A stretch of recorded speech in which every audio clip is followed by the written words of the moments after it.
खोया हुआ गांव। डर की शुरुआत एक छोटे से गांव में जोरदार बर्फबारी हो रही थी। गांव के लोग अपने घरों में बिल्कुल बंद हो गए थे और सब डर से बेहद घबराए हुए थे। गांव का नाम था खोया हुआ गांव, क्योंकि यह गांव कहीं खो चुका था और कोई भी नहीं जानता था कि यह कैसे हुआ।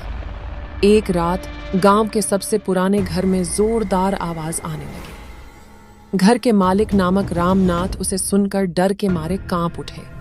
उसने अपने बच्चों को भी समेटा लिया और घर के बाहर देखने के लिए बाहर निकला। भूतिया घर जब रामनाथ घर की ओर बढ़ा तो वह देखा कि उसका पुराना घर अब भी खड़ा है, लेकिन इसमें कुछ अजीब बातें हो रही थीं। घर के दरवाजे खुले हुए थे और अधिकांश बत्तियां बुझ चुकी थीं। रामनाथ ने धीरे धीरे घर की ओर बढ़ते हुए सुना कि कुछ अजीब आवाजें आ रही हैं, जैसे कोई गली गली घूम रहा हो। उसके दिल की धड़कन तेज हो गई। डर की ऊंचाई रामनाथ ने घर के अंदर आकर देखा कि एक अदृश्य शक्ति है जो घर की दीवारों से ऊपर लहरा रही थी।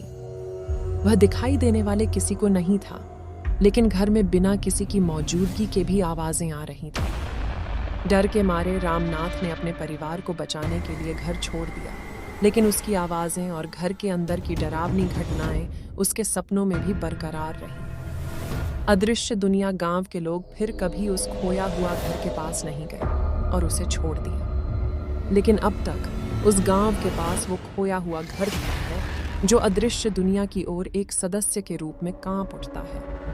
क्या यह घर सचमुच भूतिया है या कुछ और है जिसका सामना करना अब बाकी है? इस रहस्यमय कहानी में डर और अनसुनी घटनाओं का सफर जारी है जो आपकी रूह को छू जाएगा। आखिरकार यह कहानी हमें यह याद दिलाती है कि कुछ रहस्यमयी चीजें हमारे सामने होती हैं जो हम समझ नहीं पाते हैं और हमें इनसे सही से दूर रहना चाहिए।